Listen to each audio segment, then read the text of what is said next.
كاينش خطا كاينش خطا. كره في اتجاه احمد اجدو. احمد اجدو غادي مرة خطيره خطيره خطيره خطيره خطيره وهدف.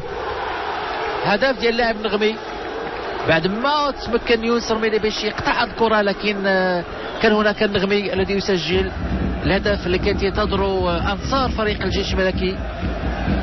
هدف اول.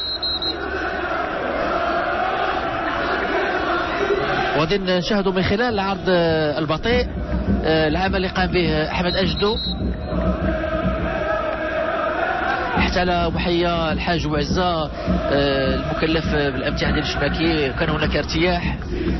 لاحظوا التمريره قد سميتو الرميلي هذه الكره، لكن المتابعه كانت جيده ديال اللاعب النغمي. المهدي النغمي يسجل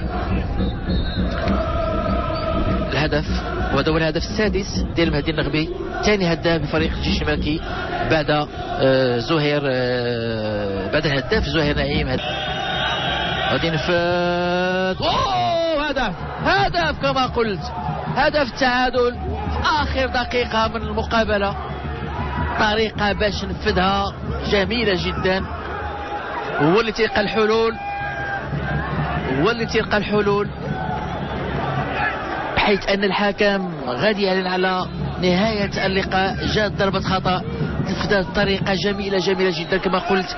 شاهدوا طريقه بالرجل اليمنى في اتجاه القائم الثاني، ما مشاش القائم الاول. لاحظوا بحيث انهزم الحارس النزنيتي. هدف التعادل. عرف من اين تؤكل الكتف عبد الصمد المباركي.